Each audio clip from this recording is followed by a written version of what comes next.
Hey guys, what's going on? James here, and in this video today, we're going to be talking about a lot of injury news regarding the Tampa Bay Buccaneers from July 22nd, right before training camp. This is being uploaded at 7 a.m.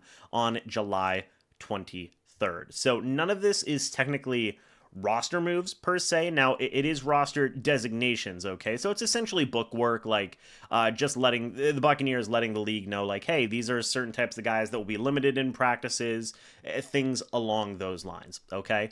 You have Anthony Walker Jr. on the active non-football injury list. You have Desmond Watson on the active non-football illness list, and then you have the active physically unable to perform list: Silas Danzy, Chris Godwin, Sua Opeta, Michael Pratt, and Tristan Wirfs. First thing that is important to note here is that active is there. What that means, you guys can see right here, is that all these players will count towards the 90-player roster limit and are eligible to be activated at any time prior to the 53-player roster cuts. Okay, that does include guys like Tristan Wirfs and Chris Godwin in that mix as well. But yes, all of these guys do count as active players on the 90-man roster. Okay, those roster spots are still there, taken up by these players, okay?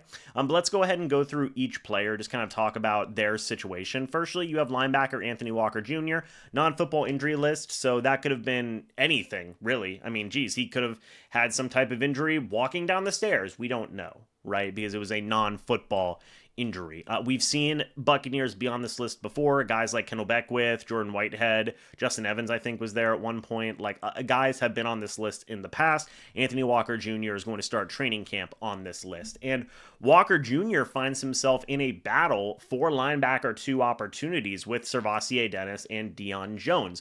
Both of those guys now are going to have a little bit of a head start on Anthony Walker Jr. to start off the training camp period of the offseason. Doesn't mean that Walker Jr. can't do absolutely anything during practice. I think he can watch, maybe do some individual stuff. I'm not 100% sure. But of course, for being a part of the whole entirety practice of training camp, Deion Jones and Servassier Dennis will have that edge over Walker Jr. to start off training camp. Of course, the non-football illness list is what Desmond Watson is on. Again, you know, it's non-football illness. I don't really know what the difference between a non-football illness and a football illness is.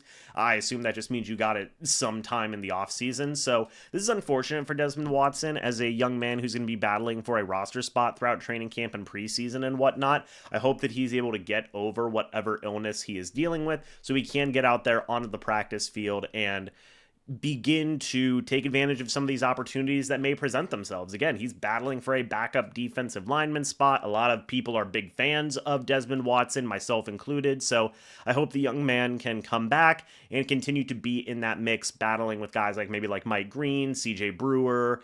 I think it's pretty safe to say that like Elijah Roberts and Greg Gaines are safe. You also have Adam Gotsis, who's going to be in that battle as well. Desmond Watson's going to be battling with all those different guys for a roster spot. And then finally, the physically unable to perform list. Again, the PUP list. It's what a lot of people expected Tristan Wirfs to be placed on. He was placed on that. Again, it is important to note they are eligible to be activated at any time prior to 53-player roster cuts. I imagine there's a certain deadline where if these guys are not activated from the physically unable to perform list at a certain point, then you do start to get into that territory of, okay, you are obligated, you are, going to miss the first, I think it's like 4 weeks of the season, something like that. Something that a lot of people are worried about regarding Tristan Wirfs. So they're going to take their time with Wirfs. They're going to take their time with Chris Godwin. We know those two situations.